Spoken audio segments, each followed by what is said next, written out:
We're Dayton Magic Club. We are broadcasting live from the game room at the Game Haven in Riverside, Ohio. I'm Ryan Johnson. I'm joined in the booth by this gentleman over here. No Ross. This is Noah Ross. We are bringing you round three of Modern tonight, round three or four. So this is people fighting for seeding into the finals. And we have Rob Holt on the left there. He is playing Red Green Tron. I think it's pretty traditional It's Red Green your Tron stock list. I guess kind of the former stock list, right? Red Green Tron used to be one of like the major decks of the format. Yep. Kind of fallen by the wayside. He's 2-0 with it tonight. And he will be playing on your right, Alex Parsons, who is, if my intelligence is correct, playing Pod. So this is kind of what would have been a very common and important matchup a year ago. Yeah. When Red Green Tron was more popular. Although it's still a very powerful deck. Yep. It's a very linear, powerful deck that presents some of like the most absurd starts that you can really get in Modern. I mean, it can cast turn 3 Karn. So that's like a thing. Which is always fun. Yeah. Super fair. So- Really good to play against. Yeah, it's like the best.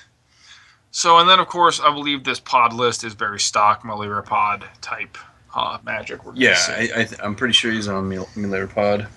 Malira pod, of course, the kind of baseline deck for Modern. Yep. I don't think it's necessarily like an oppressive presence in the format, but it's definitely a very powerful deck that's very popular, Yep. and you really have to be prepared to beat it if you Yeah. want to play Modern. If you're not packing any sort of sideboard hate against it or even main deck leanings, it's a really consistent deck. It's a combo deck. It has a built-in combo. Yeah. But it doesn't have to. You can just This one plays to a bunch beat of really down good and- creatures too. Yeah. You have high efficiency, well costed features that have little synergies between each other, and then once you get the combo out, you just win.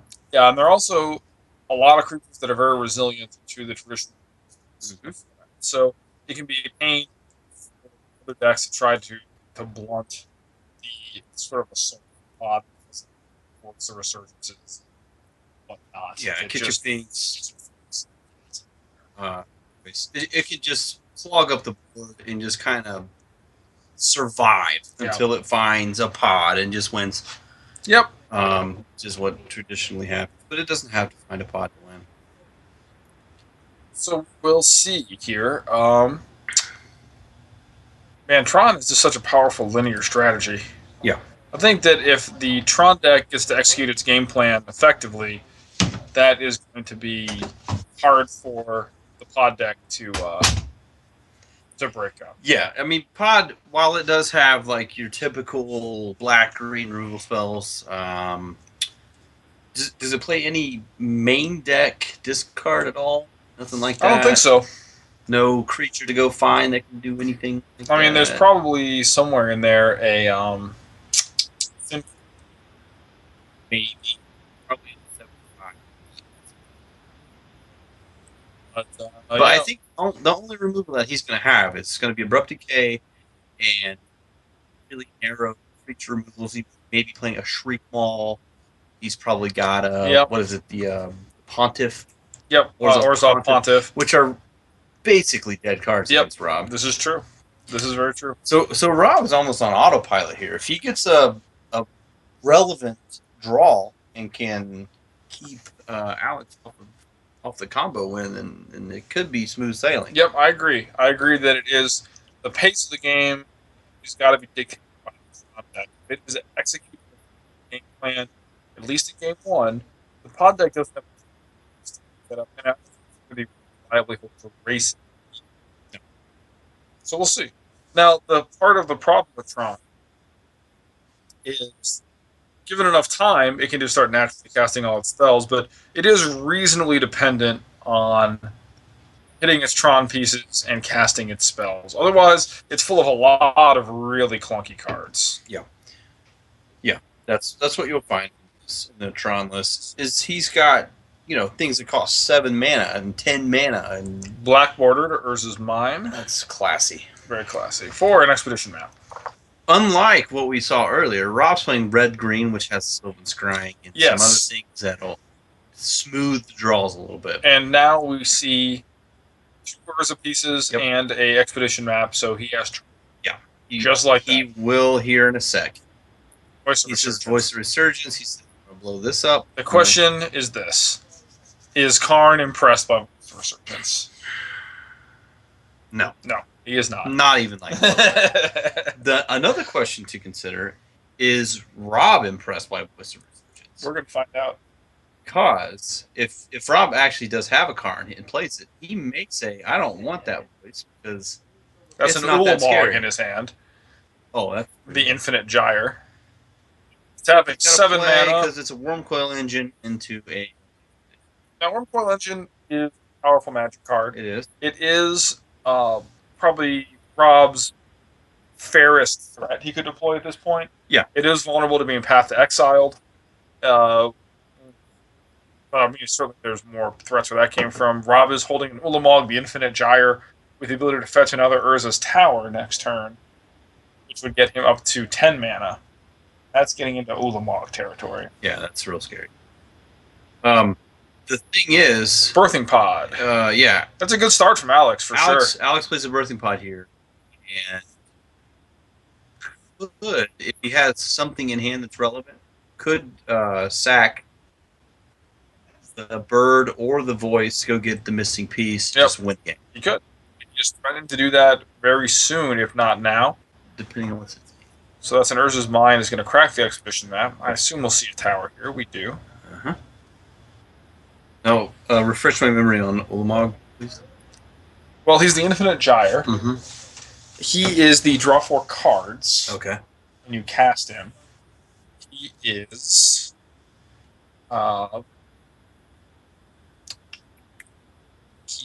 He's an Eldrazi. Right. Doesn't die. Or he doesn't. He gets shuffled back in if you leave play. It's like so. That's an Oblivion Stone. Yep. Pretty relevant because he can use that to get rid of everybody. But he's going to get a voice token. He's going to get a voice token. Rob's going to get worm tokens. Oh no, Ulamog does not fly. He is indestructible.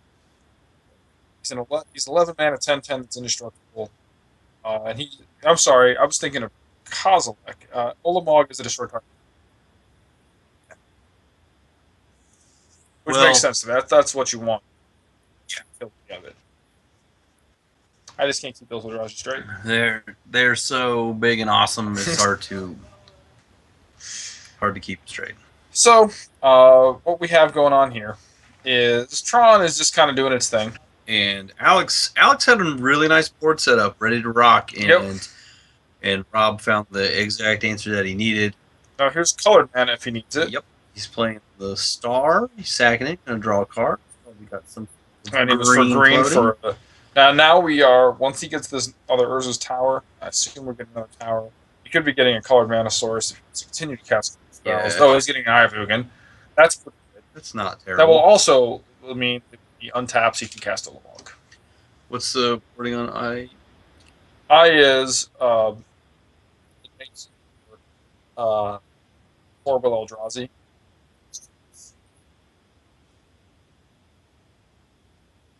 Spellskite and a Chromatic Sphere, an old school Chromatic Sphere. Cool. Did I miss a Arbiter?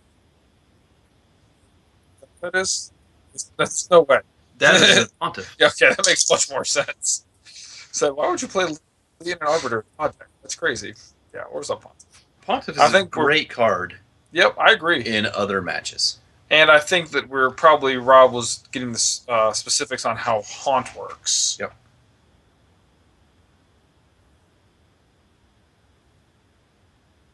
He's blocking. I'm not sure which worm he's blocking. Probably. Doesn't really matter. It really.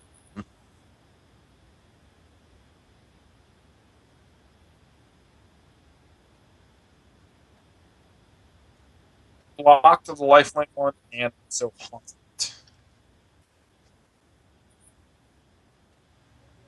Haunt was a kind of a weird mechanic. It was weird. Didn't really see much play in the standard format. I think that they really wanted it to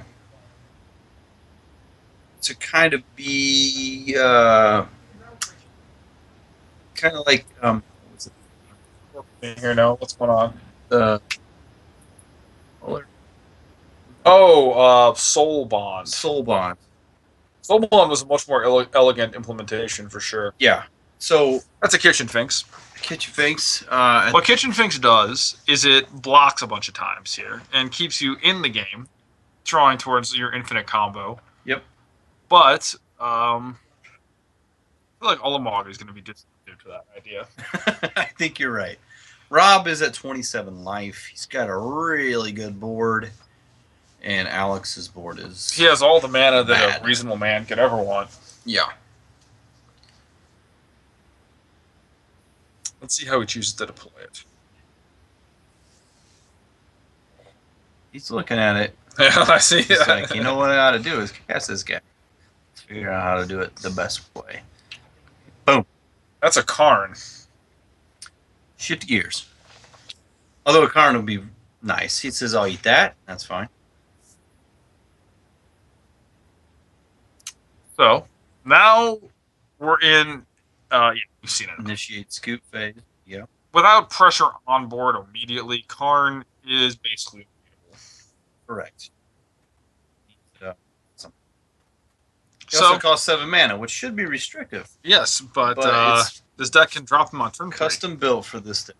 So, that's kind of what we're talking about, right? Like, Alex had a reasonable start, but he couldn't disrupt what Rob was doing. Yep. Rob assembled the Tron and just chained out big, nasty effects. Rob was disrupt what Alex was doing with the Oblivion Stone. Yep. Which basically proved to be the difference. Yeah, bought him plenty of time to get Karn online, and once you untap with Karn in play, it's not impossible to lose, but man, it gets hard. For sure. And you could forget to activate. You could. That would be a mistake. That would be usually. That'd be one way to do it. Yeah. So, but even then, you don't get to play any of the really cool stuff. Like, man, I always play that one sowing salt just in case. Just I got that respect. Okay, so what's Alex bringing in to combat this? I don't know. That's a good question. Would he bring in? Does he play Acidic Slime? I like Acidic Slime if he has it.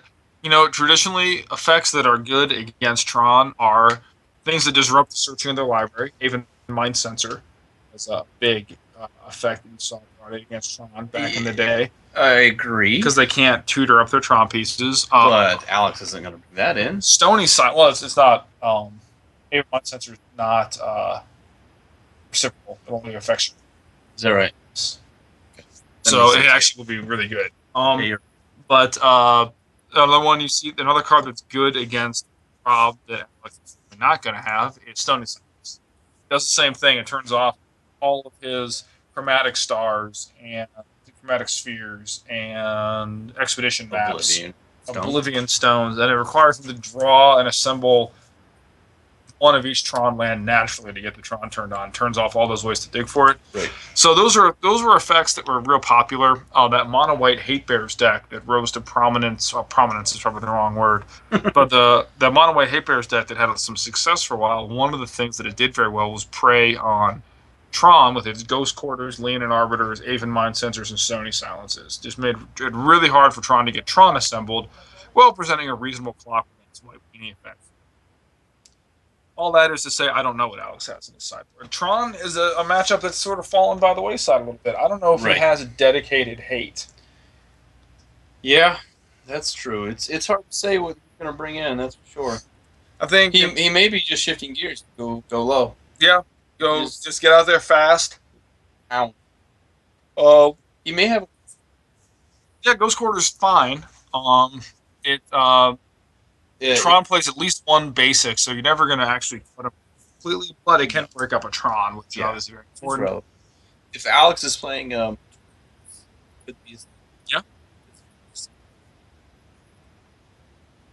And you don't really need to do it... If you have a draw, don't have to disrupt too much. You beat down pretty good. So we'll see. I'm really curious to see what kind of cards he has for the Tron. Again, man, I'd just love to see him. It'd be really cool in response to some. Yep.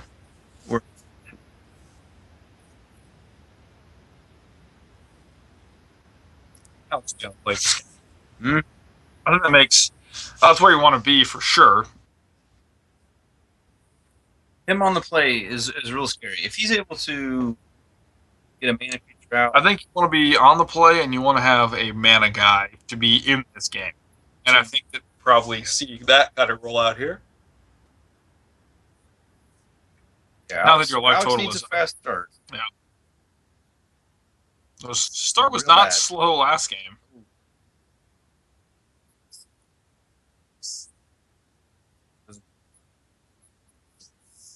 He has a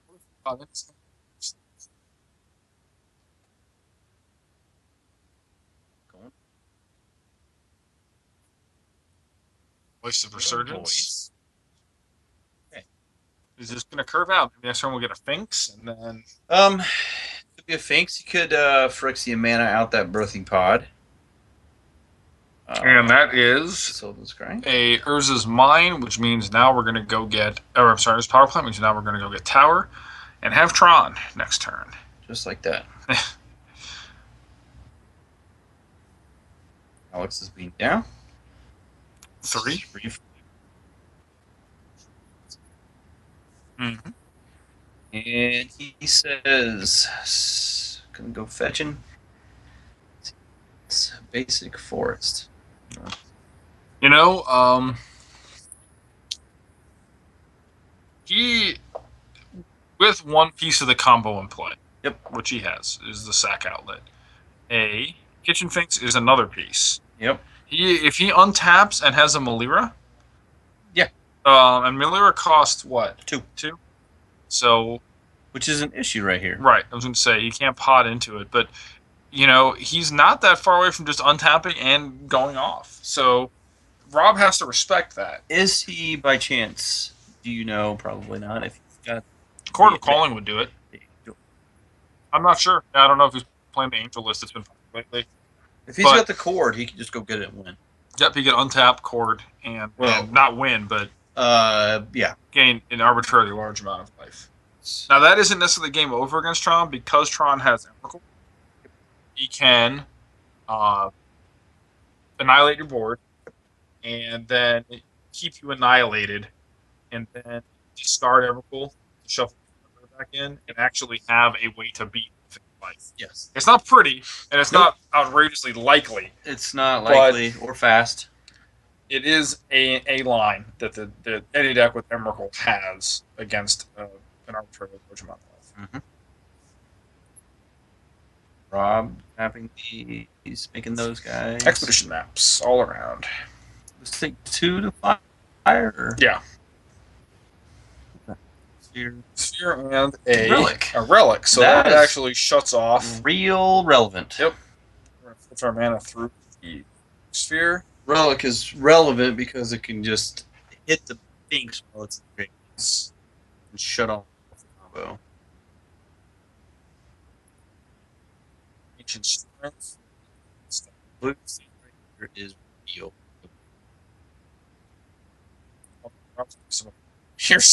It's so gross. That does. Rob is what does matter because he's only got 7 on.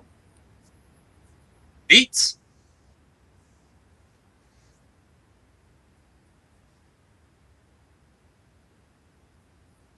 Displaying in the tab. I imagine we'll see. Sharpland could be Birthing Data Pod, but you know he's playing into a known. Yeah, it's tough. So, however,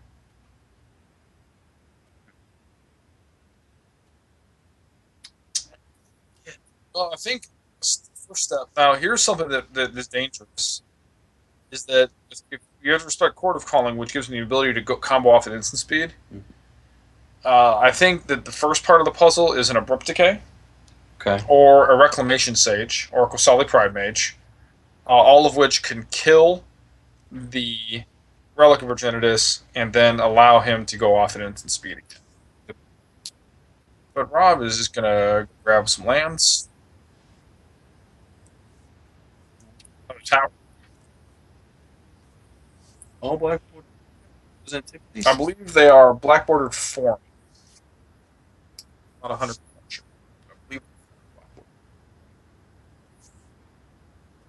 Yeah, I played standard when Tron was in. That was not a fun matchup.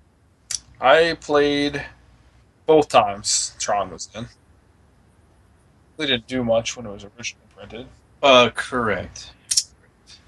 But boy, it sure did in It did an the Tooth and Nail era. Listen, Oblivion Stone. It was the best deck in Standard for a while. After they banned Affinity. I was lucky enough to miss the Tooth and Nail version. I waited till after.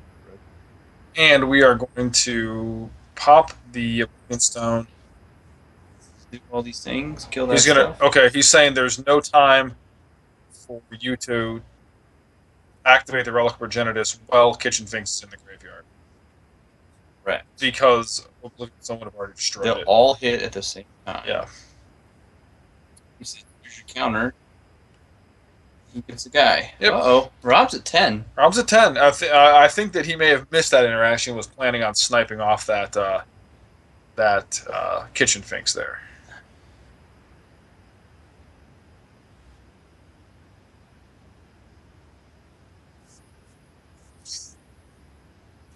Yeah, our operator is confirming that is what they were talking about. Karn.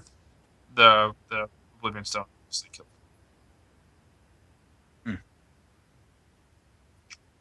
And Karn is a big thing. Karn is a big thing, literally. And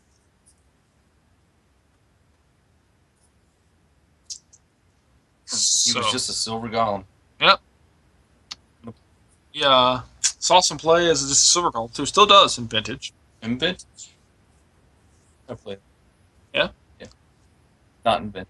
In Standard. Uh-oh. Oh, we're going to Restoration Angel. Blink the Finks. I think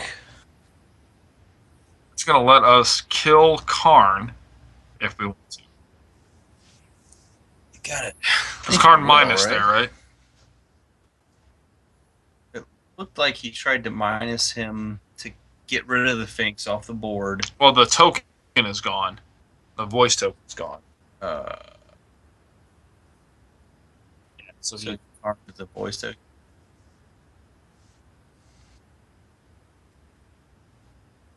Got here. Birth pod. We're going to pod the Finks after combat. Gain a little more life. More life. I'm not sure if life matters too much here. No, we're getting a 4-drop, which is... Oh, that is Brutalizer Exarch? Is it? What that is? And 2 more Exarch, I'm sorry. Yeah, I knew it was the Exarch. One of the things that one does is attack the hand. Rob under the gun here, suddenly. Well, I guess not really suddenly, but it's Alex certainly, that Restoration Angel was timely. Yeah, the Restoration Angel is the difference here. It is another sweeper is actually fine here because Finks would stay dead this time. I don't know if he has. Let's see, a Karn, an Emrakul. I don't know. Karn's going to eat the angel. So that's a relic.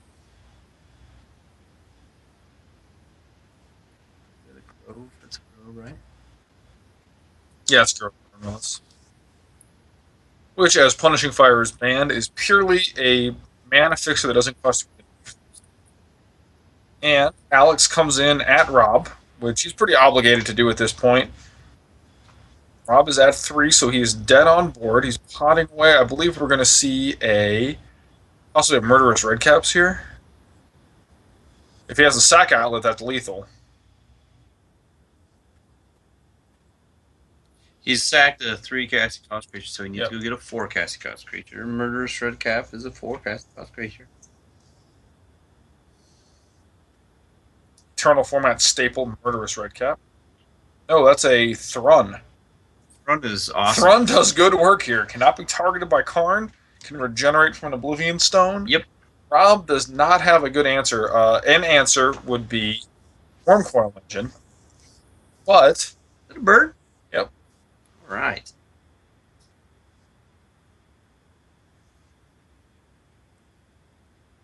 Relic, yeah. Mm-hmm. As with most people, Thrun is hard to answer. Yeah, turns out that's a good magic card. It's not just Rob. No, it's not a personal attack on Rob. Here. While Thrun is an excellent card, it doesn't see a lot of love. It's kind of clunky. Yeah, it is. Kind it of sure huge. is.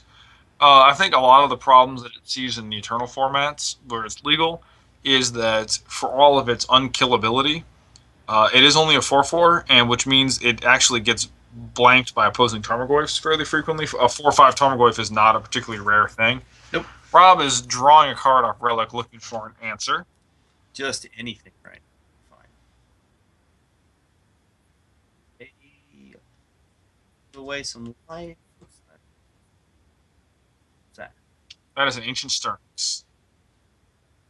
I gotta think he's looking for a Oblivion Stone here, which clears the board and taps Thrun, everything, which does buy him a turn.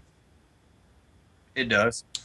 Which lets Karn get another activation, and you start trying to snowball together some sort of line there. I guess what you need to do, Oblivion Stone to buy a turn, into a way to get out ahead of it, like Wormcoil Engine. Mm-hmm. Then eventually the Emrakul in his hand can clean all this up. Yeah. So there's a line. Things have to break the right way. Yeah. But you got to remember, he's at 3. Yep. And Rob has not only a Thrun, he's also got the Exarch up there. What's the power and toughness on the Exarch? Exarch is a 3/2? A 3/2. I'm not sure about that. That's the thing. And he's also got a pot out there. Well, that's why he needs Oblivion Stone has to be the first piece of the puzzle. Yeah. You gotta clean all this up with an Oblivion Stone first. And from there. Of course, that actually doesn't work if you let him have another pod. Risky. But, like I said, it's the only line I can find.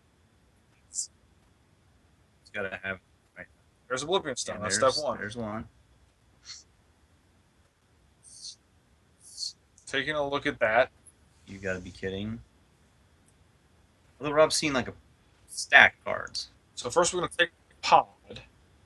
That's good because you have to pod at instant speed here. So you don't want to let him untap with the pod and be able to go play a guy, get Murderous Redcap, because then you're dead. That's easy. Oh. Got a Fire Spouts. Fire Spell is not enough here. Nope. Usually a pretty good card, but... Yes. How much mana does Rob have? He has 6, 10, 11. So he can't rip a land and play Emrakul. There's no land in his deck that lets him just cast Emrakul next turn. So we're taking the Fire Spouts because we're not playing the game where Emrakul is live right now. We're going to attack. Before we can attack, we're going to Oblivion Stone, which is going to... Thrun has to regenerate. Regeneration taps Thrun. That buys Rob another turn. So that was step 1. Step 2 is chain through some more cantrips and see if we can find again, I think the out here is the next piece of the puzzle is a Wormcoil Engine. Or even you're just buying turns and hoping to make your land drops. He fails to find the next piece, though. There you go. Because the line would be play someone that buys you a turn. Spell Sky wouldn't do it. A Wormcoil Engine would conceivably do it. And you hope to hit it on the Tron piece or two, and then cast Emrakul. And get that. And then hard cast Emrakul so you can start cleaning up that other side of the board. Did not happen. He found the first piece, but things really needed to break his way for him to find a way out of that hole. Yeah, that was tough.